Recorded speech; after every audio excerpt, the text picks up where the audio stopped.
What's up le gang, c'est Rino, j'espère que vous allez bien et bienvenue sur ma chaîne YouTube. En tout cas moi aujourd'hui ça va super. J'avais une histoire à vous raconter.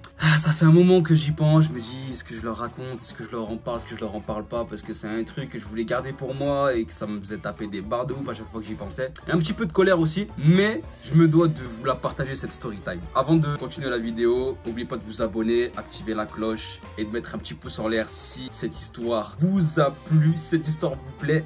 Mettez votre meilleur j'aime parce qu'en plus c'est un truc que je suis sûr plein de gens ont vécu. Enfin bref, cette histoire c'est l'histoire de la fois où j'ai travaillé pour Amazon en livraison. Je vous recontextualise un peu la chose. Je sors du lycée, j'avais qu'un seul objectif en tête, avoir mon permis. Je sors du lycée à 17 ans et demi avec le bac en poche, tout ça. Pour celles et ceux qui veulent savoir comment s'est passé toute ma scolarité, la vidéo est déjà sortie, allez la voir. Mais j'étais encore mineur, donc j'avais 17 ans et demi. Le permis, on l'a à 18 ans, c'est pas une surprise. Donc je me dis, je veux mon permis parce que c'est que en ayant mon permis que je vais trouver du taf facilement. Tout ça, ça va être beaucoup plus facile dans ma vie, mon quotidien et tout. Donc je m'inscris au code, je m'inscris au permis et je me dis à 18 ans pile, le jour de mon anniversaire, j'ai mon permis. C'est vraiment un objectif que je me suis mis en tête. D'ailleurs que j'ai réussi, bien évidemment, que j'ai réussi à respecter. Je passe mes heures de conduite et à 18 ans et 3 jours, j'ai mon permis. Je perds pas une seconde, je cherche du taf à gauche, à droite, je trouve 2-3 petits boulots dans des garages et tout ça machin, parce que je venais d'avoir mon bac pro mécanique poids lourd et c'est vraiment une filière où ça déborde de boulot. C'est pas ce qui me plaisait de ouf, etc. Mais je me suis dit vas-y, je vais quand même essayer de travailler pour avoir quelques sous au début, pas le choix. Résultat, j'ai fait que une semaine d'intérim, après j'ai tout stoppé. Je me suis concentré sur mes vidéos, j'ai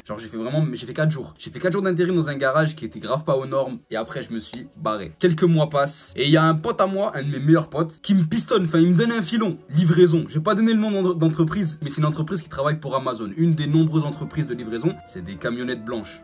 Pour celles et ceux qui savent de quelle entreprise je parle. Mon pote il me dit ouais, ça recrute de ouf et tout. Faut savoir que livreur, ça vire des gens plus que ça recrute des gens. Donc c'est pour ça qu'il y a toujours du taf, il y a toujours du boulot. Les livreurs, ça rentre, ça sort, ça rentre, ça sort, ça rentre, ça sort. Faut savoir qu'à ce moment-là, j'ai, je crois, 6 mois de permis ou 4 mois de permis, même pas, tu vois, je suis encore en probatoire, il y a encore un A majuscule de ouf derrière ma voiture. J'étais à 4 mois, 6 mois de permis, c'est jeune, c'est super jeune, vous êtes d'accord avec moi. Même en conduite accompagnée, qui a fait la conduite accompagnée, il n'y a personne au bout de 6 mois de permis ou 4 mois de permis qui est expérimenté, qui sait super bien conduire. Vous voyez ce que je veux dire? Même un mec qui est passionné par la voiture, il gère, il maîtrise. Bref, j'étais à 4-6 mois de permis. Mais je vais quand même à la formation. J'y vais et la formation, elle est à Lyon. Moi, je suis de Saint-Etienne, la formation, elle est à Lyon. Je prenais la voiture à ma mère, j'allais à Lyon. Avant ça, bien évidemment, je passe un entretien d'embauche. Pour vous la faire en bref, parce que c'est pas ça le plus important de l'histoire, mais c'est un élément, je pense, qu'il faut pas laisser tomber. Je prends mon CV, lettre de motivation, je vais au bureau, au dépôt, donc au siège. Je pose tous les documents et je vois plein de petits jeunes. Genre, on était 5-6 ce jour-là à déposer nos candidatures. Et je me dis, ouais, quand même, ça, c'est demandé comme boulot, livreur. Hein. Tous les livreurs, ils ont ce bonnet-là. Tu sais, le cache-cou. Attends, ça, c'est grave le bonnet du livreur, il est où? Ce bonnet-là, là, ce bonnet cache-cou. Tous les livreurs, ils l'ont. Je l'ai aussi.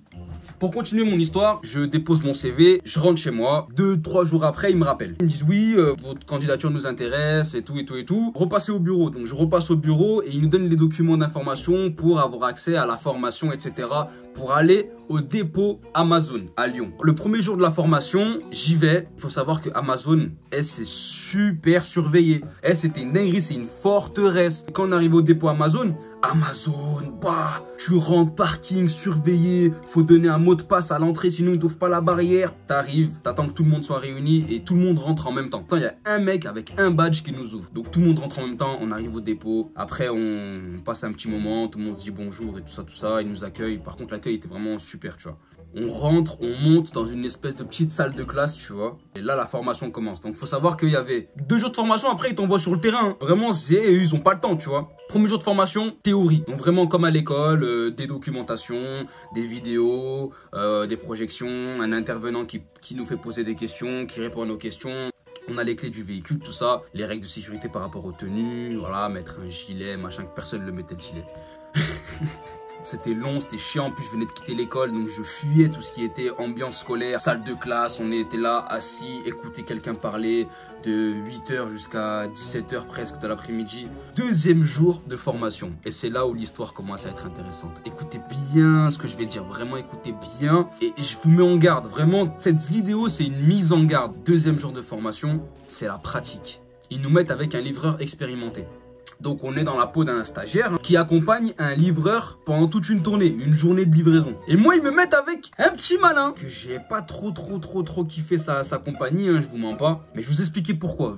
La journée commence, on arrive, tous les camions sont alignés et prêts à charger. Et on part. Et je pars avec le gars avec qui je livre. Hein. Et on commence, voilà, premier colis, première livraison, première... Il était grave habitué, hein. Il avait les clés des boîtes aux lettres, il avait tout. Et retenez bien le truc des clés des boîtes aux lettres. Il avait un gros trousseau de clés qui ouvrait toutes les allées. Je vois que le gars, il est pas trop clair dans ses intentions, tu vois. Ça se voit que ça fait un moment qu'il fait ça et qu'il connaît toutes les petites magouilles, tous les petits trucs et qu'il est vraiment dedans. Il est dans les magouilles de ouf. Donc on fait une première livraison, ça se passe bien. On fait une deuxième livraison, ça se passe bien.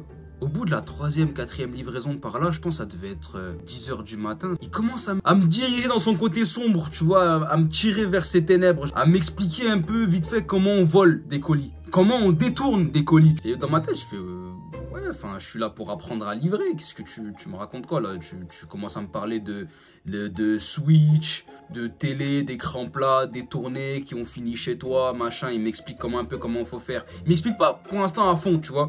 Mais il commence vite fait à me dire deux, trois petites anecdotes qu'il a fait, tu vois, des petits détournements, tout ça, comme quoi il voulait me prouver, il voulait trop prouver que c'était un petit malin, que bref. Heureusement, je l'ai pas balancé, j'ai toujours pas balance à cette heure, mais je suis pas une balance, tu vois, chacun fait sa vie. Frère, c'est tes péchés, j'ai les miens, je suis pas là pour juger, je suis là pour apprendre à livrer, apprends-moi à livrer, demain, je dois livrer tout seul. Il m'expliquait rien tout au long de la journée. La journée continue, il livre un colis et moi je livre un colis, c'était ça, l'accord de la journée, c'était on fait chacun son tour. Mais je vois qu'un colis sur deux qui livre, il les ouvre.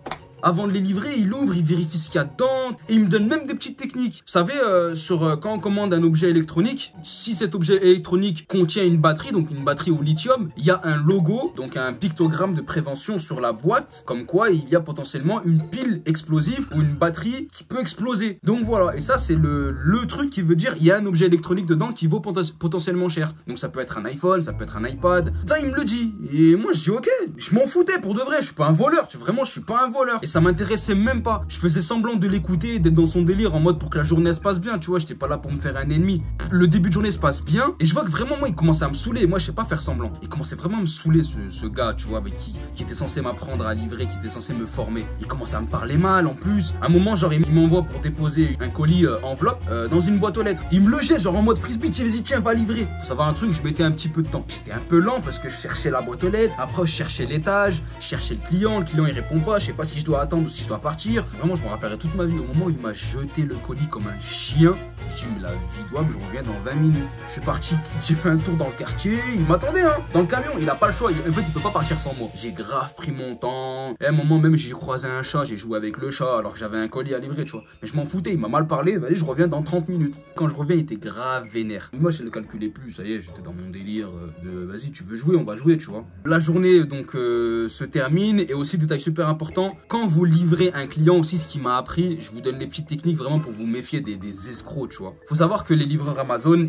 sur leur petit téléphone, ils ont les modes de livraison. Donc, ils ont plusieurs options. Ici, ils vous ont donné le colis en main propre, s'ils vous ont donné le colis dans la boîte aux lettres, ou bien dans un lieu sûr. Donc voilà, et lui, ce qu'il faisait, il posait le colis comme quoi c'était caché en lieu sûr, où il prenait la photo, il récupérait le colis, il le gardait pour lui. Je dis, mais c'est le colis de quelqu'un il l'a acheté, peut-être c'est un cadeau pour une maman, tu sais pas. Et il l'ouvrait, il a même gardé 2 colis. Du coup, bref, ces 2 journées de formation, horrible. Première journée théorie, indispensable, certes, mais ambiance école, tout ça, ambiance à chier, tu vois, vraiment ennuyé de ouf, mais j'ai beaucoup appris. Et deuxième jour, le jour de pratique, où j'ai pas appris à livrer. Il m'a appris à voler. Heureusement, j'ai oublié la moitié des trucs, parce que j'étais pas intéressé, tu vois, vraiment, j'étais vraiment pas intéressé. Je suis pas comme ça, c'est pas mon délire. Du coup, je me dis, mais comment je vais faire et tout. La semaine d'après, Je suis appelé au dépôt de Saint-Etienne, donc il y a un dépôt à Saint-Etienne, faut savoir que j'allais pas faire voilà, Lyon, Saint-Etienne tous les jours. Il y avait un dépôt à Saint-Etienne où nous, notre base, c'est là-bas, notre QG, c'est là-bas et on livre Saint-Etienne. Donc j'y vais, je récupère mon camion, je récupère ma carte essence, donc on avait une carte de crédit qui pouvait nous permettre de mettre de l'essence de façon illimitée dans le camion, tu vois. Bien évidemment aussi, chose qui a été détournée et il y en a qui se sont grave mis des pleins dans leur voiture. Bref, dans leur voiture perso. Mais tout était surveillé un peu, tu vois. Mais il y en a qui c'était plein de magouilles. Eh, le monde de la livraison, c'est plein de magouilles. C'est plein de magouilles. Au moins, vous le savez de façon claire et nette. Et je vais vous mettre quelques preuves à l'appui. Je vais vous mettre des éléments après au fur et à mesure de la vidéo. Comme quoi, c'est vraiment, ça a été une de mes pires expériences dans un boulot. Donc, l'entreprise donc me donne tout et tout. Et faut savoir un truc aussi, c'est que nos premiers jours de livraison, on n'avait pas une tournée normale, on n'avait pas une tournée complète vu que c'est nos premiers jours, tu vois. Ils nous ont dit pendant les jours de formation, on n'allait pas avoir une tournée complète à 100%, genre à 100 et quelques colis, tu vois. Faut savoir que par jour, un livreur, il peut livrer plus de 100 colis. Des fois, les jours de fête, les périodes, par exemple de Noël, etc.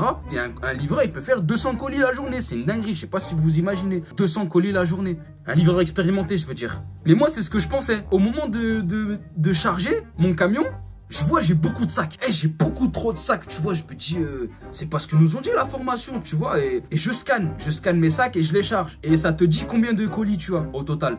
Je vois, j'ai 130 colis. Je chope le dispatcher. Retenez bien ce mot, dispatcher. C'est notre superviseur, c'est notre chef, notre boss. Je vais le voir dans son bureau avant de partir en tournée. Je fais, monsieur, j'ai beaucoup de colis quand même, c'est mon premier jour et tout.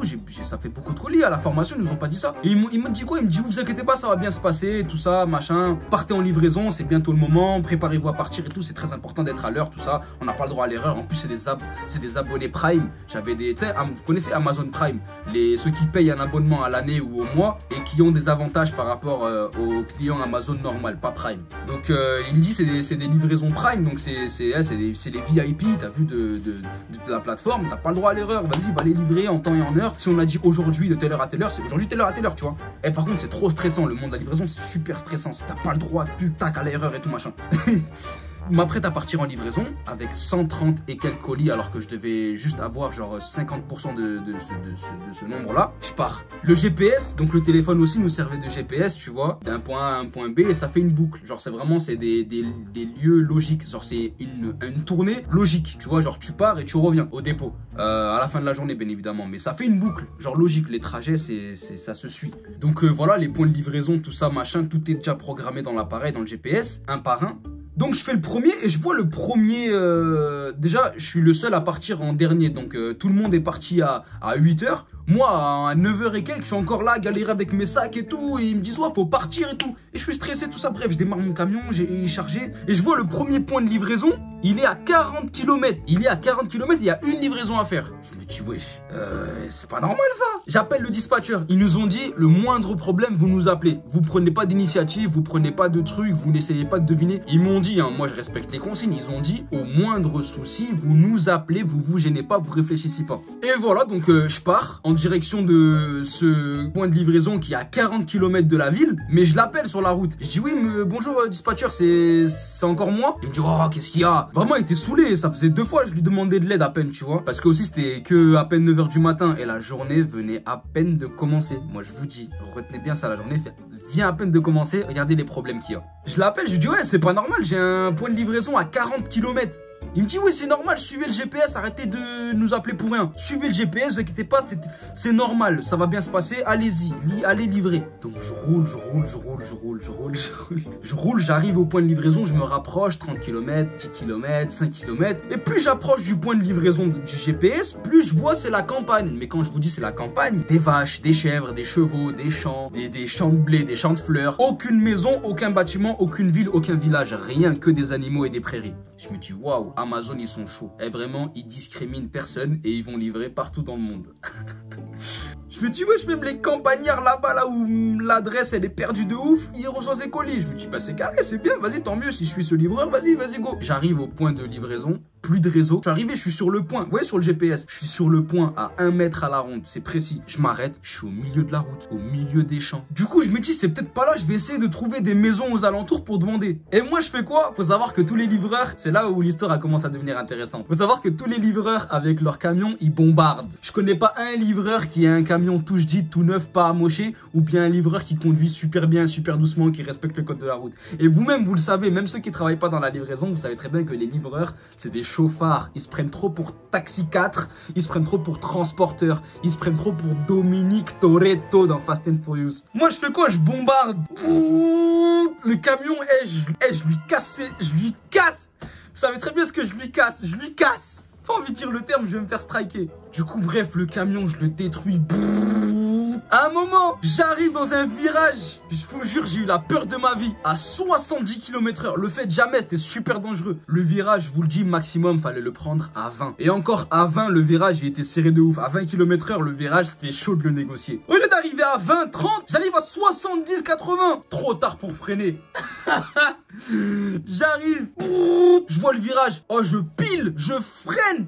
Et je tourne en même temps. Mais le volant, il tourne. Le camion, il tourne pas. Il a dit non, gros, trop tard, je vais pas tourner. Tac, le camion, il se penche comme ça. Je tourne, je freine en même temps. Je mets un coup de frein à main, je sais plus ce que je fais. Je rétrograde, je sais pas, je panique. J'arrive trop vite dans le virage. Et là, je fais quoi? Je sors de la route. Je vais dans un fossé. Toujours à lancer à vive allure. Hein. Je rentre dans le fossé. Et le camion, il tape contre des barbelés. Vous savez, les barrières en bois, là, avec des barbelés pour pas que les vaches, elles s'enfuient. Ça arrache tout le côté droit.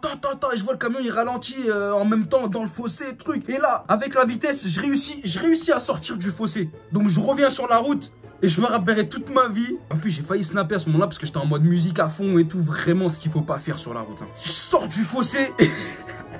Il est à peine 10h, 11h du matin. Je me dis, mais wesh! Et avant, pendant le choc, je fais, oh putain, vraiment comme ça. Hein. Oh putain, je panique.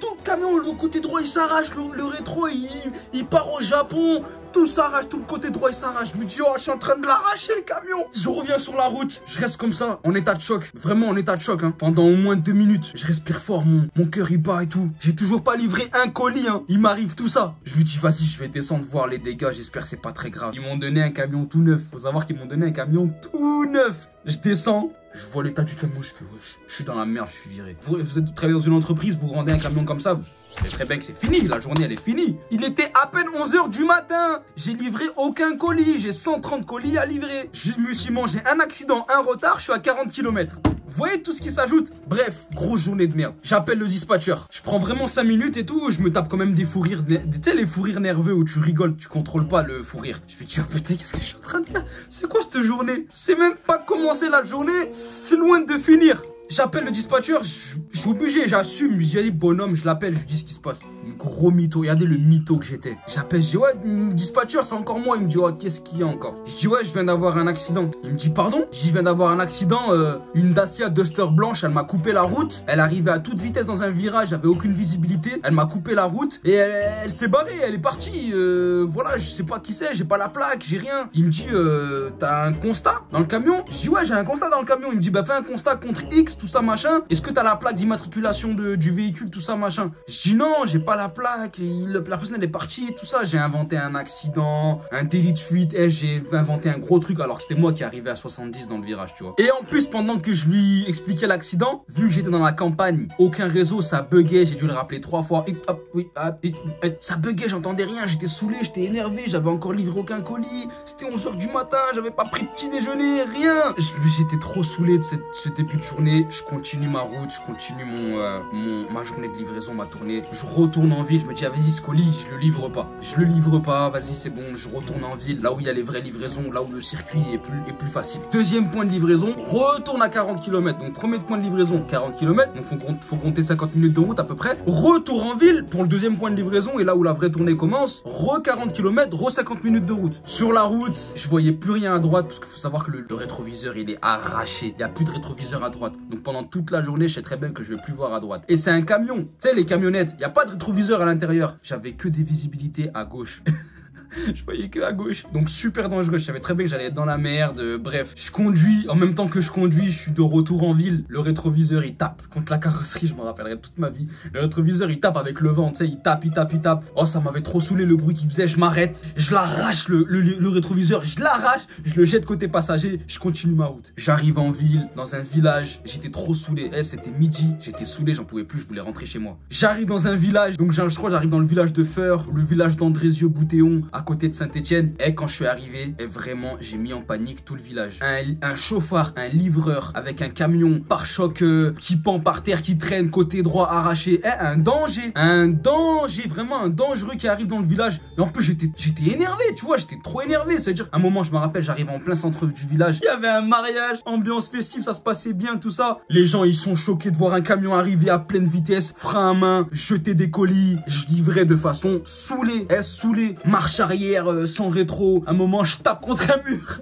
Ah, la journée de fou malade. J'avais plus de patience. Je fais un trou dans le mur de la maison. Je me barre. J'étais saoulé. À la fin de la journée, je livrais les colis par au-dessus de la barrière. Je les jetais comme ça. Il y avait des chiens. Tu sais, quand il y a des maisons qui ont des chiens, il faut pas donner le colis au chien. Je jetais le colis. Le chien, il attrapait l'enveloppe. Il l'arrachait comme ça avec sa bouche. Le colis, il était mort. Oh là là, c'est pas bien. Faut pas le faire. Mais j'étais saoulé de la journée. J'appelais le dispatcher pour demander de l'aide. Ils m'ont dit, la consigne, c'était quand vous avez un problème, vous appelez. J'ai appelé, je crois, 6-7 fois. Dans toute la journée, j'ai dû appeler 6-7 fois, je crois, on arrondit à une dizaine de fois pour demander de l'aide ou dire que je suis en galère. Je les ai saoulés, ils en pouvaient plus. Ils étaient autant saoulés de moi que j'étais saoulé d'eux en fait. Ils voulaient pas m'aider, ils faisaient que me clasher, que me rabaisser. À un moment, il y a le dispatcher adjoint, donc le sous-chef, qui est venu m'aider et constater les dégâts du camion. Il a dit non mais c'est inadmissible, il a dit c'est inadmissible, on parlera à la fin de la journée. Finissez votre tournée, on parlera à la fin de la journée, mais là c'est chaud, là. Je pense que vous allez rentrer chez vous et vous allez pas revenir. J'y savais, de toute façon, je dis je m'en fous. Dans ma tête, je m'en fous. Je l'ai pas dit comme ça, hein. J'ai fait ouais, ok, d'accord, t'as vu, et je suis parti. Continuer ma tournée. Mais dans ma tête, j'étais saoulé. Je dis, c'est très bien, vas-y, tu sais quoi, je fais cette journée, je reviens plus chez eux et tout. Bref, j'étais trop saoulé, je voulais trop rentrer chez moi. Et mon père était content en plus, je me rappelle la veille quand je ramenais le camion à la maison et tout, il était grave content.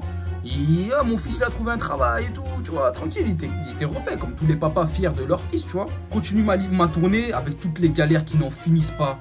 Les clients qui répondent pas au téléphone, les clients qui te disent ouais, je suis là alors que je suis pas là. Des clients qui te disent j'arrive dans 5 minutes, attendez-moi. Les clients qui te parlent mal au téléphone, les clients qui te disent mais si le colis il rentre dans la boîte aux lettres, alors que le colis, frère, oh le colis il fait la taille du carton, frère. Comment tu peux faire rentrer un colis comme ça dans une boîte aux lettres carré, frère, un gros carton comme ça? Donc je continue cette tournée qui n'en finit pas. Et ce qu'ils ont fait aussi, c'est qu'il est bon, très bonne chose qu'ils ont fait. Ils ont envoyé des gens pour me soulager. En gros, ils ont envoyé des livreurs pour qu'ils m'enlèvent des colis et pour qu'ils aillent livrer mes colis, tu vois. Des livreurs qui avaient déjà fini leur journée à 15 h. Eux, ça y est, ils ont fini, tu vois. Donc ils m'envoient de l'aide au moins 2-3 fois, tu vois. Donc sur 130 colis, j'ai dû en livrer 30. On a dû m'en enlever au moins 50, tu vois. 2-3 fois, on m'a envoyé des livreurs pour m'aider. Bref, journée interminable. Oh là là, je faisais des allées et venues dans des quartiers. Je rentrais dans des bâtiments. Je trouvais pas la boîte aux lettres, je trouvais pas le bon étage. Et il m'est même arrivé, que Dieu me pardonne et que les clients me pardonnent, il m'est même arrivé vraiment sous les nerfs de laisser le colis devant la porte, de prendre la photo et de me barrer en fait, tu vois. Pas d'attente, pas de... Je pose le colis, je sonne, je prends la photo, je me barre. Genre en mode c'est bon, c'est livré. Rappelez-vous du trousseau de clés de boîte aux lettres. Moi, je pensais qu'on allait me mettre à disposition ce trousseau de clés qui ouvre toutes les boîtes aux lettres et que je puisse déposer facilement un colis dans une boîte aux lettres qui rentre pas dans la fente. Vous savez, la boîte aux lettres, elle est grande, l'ouverture de la boîte aux lettres, c'est grand, mais il y a une petite fente que pour mettre les enveloppes, tu vois. Et des fois, il y a des colis, des petites boîtes dans ce format-là, qui rentrait dans une boîte aux lettres, mais pas par la fente. Mais je sais que ça peut être dans une boîte aux lettres, tu vois. Mais il fallait la clé pour l'ouvrir. Je l'ai su bien après la formation que le trousseau de clés qui ouvrait tout là, c'était au livreur, c'était personnel. C'est lui qui se l'est fait en fait. Moi je savais pas, je pensais que c'était l'entreprise qui te le donnait. Je savais pas. Du coup je me retrouve à pas de clé de boîte aux lettres. J'avais que le badge, le vigile, là, la carte qui ouvre toutes les allées, tu vois. Pas de clé de boîte aux lettres. Bref, la journée elle se termine. Je reviens. Et vraiment, je vous disais à la fin de la journée, j'étais tellement saoulé que je jetais par-dessus les portails les colis. Je jetais par-dessus les portails, je voulais même pas savoir si les gens étaient là ou pas là. Je faisais des marches arrière à l'aveugle, je tapais sur les murs des maisons et tout. Vraiment, le pire livreur du monde. Mais j'étais saoulé, personne ne voulait m'aider. La formation, elle s'est super mal passée. On m'a appris à voler, on m'a même pas formé à livrer. C'est-à-dire que je partais en terrain inconnu. Terrain inconnu. Je retourne au dépôt, fin de journée, hein, je crois qu'il devait être 17 h. 16 h, 17 h, la nuit a commencé à tomber et tout presque. Avec le coffre chargé de colis encore, il faut savoir que t'as des pénalités quand tu retournes des colis au dépôt, tu vois. Faut pas, normalement, faut tout livrer le même jour. Quitte à finir à 22 h, des fois, je vous jure, des fois, ils mettent la pression pour que vous livrez tout le même jour. Bref, la journée se termine enfin. Je retourne au dépôt, j'arrive saoulé, camion arraché, pare-choc qui traîne par terre, rétroviseur inexistant. J'arrive, le dispatcher, il m'attend comme ça sur le parking. Il arrive sur le camion, il voit le camion comme ça, il fait waouh. Il prend les photos, voilà, il prend les photos, il prend une feuille, il note les dégâts du camion et tout. Écoutez bien ce que je vais vous dire. Il me dit, vous avez combien de temps de... Heureusement, vous voyez, s'il me tutoyait, j'allais m'énerver. Il me dit, vous avez combien de temps de permis? Je dis, bah moi j'ai 6 mois de permis. Ou sinon, je dis 4 mois, je crois. 4 mois, j'ai 4 mois de permis. Il me dit, mais je comprends pas, pourtant on n'embauche pas en dessous de 6 mois de permis. Je dis, pardon? Il me dit, oui, vous avez bien entendu. Il me dit, vous avez 4 mois de permis, vous avez rien à faire ici. On n'embauche pas en dessous de 6 mois de permis. Là, dans ma tête, ça a fait qu'un tour. Je dis, attends.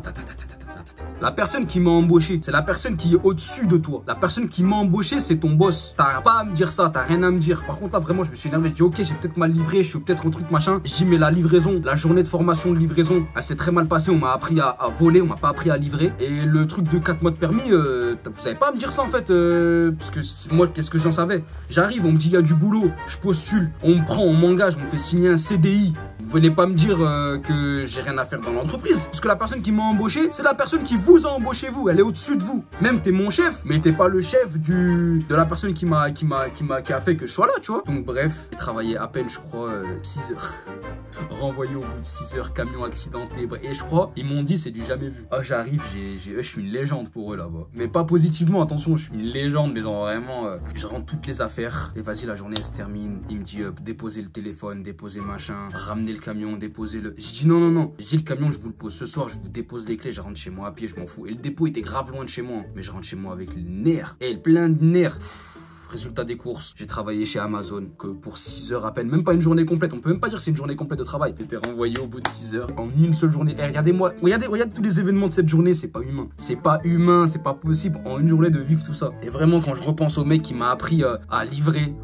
Waouh, et il ouvrait les paquets, après on allait loin pour se cacher, il brûlait l'emballage, vraiment, il disait faut faire disparaître toutes les preuves, il brûlait, après il jetait dans la poubelle. Waouh, et vraiment horrible. Et c'était ma dernière expérience en entreprise, et depuis, je n'ai plus jamais travaillé en entreprise.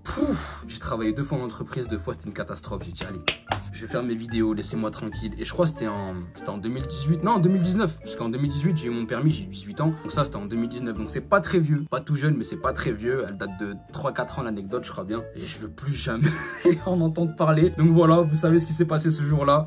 Cette story time, je vous jure, ça me fait du bien de la raconter, ça me soulage, ça m'allège en fait. Donc voilà, n'hésitez pas à lâcher un petit like si cette story time vous a plu, mettre un petit commentaire si voilà, une anecdote similaire vous est arrivée ou quoi, abonnez-vous à la chaîne.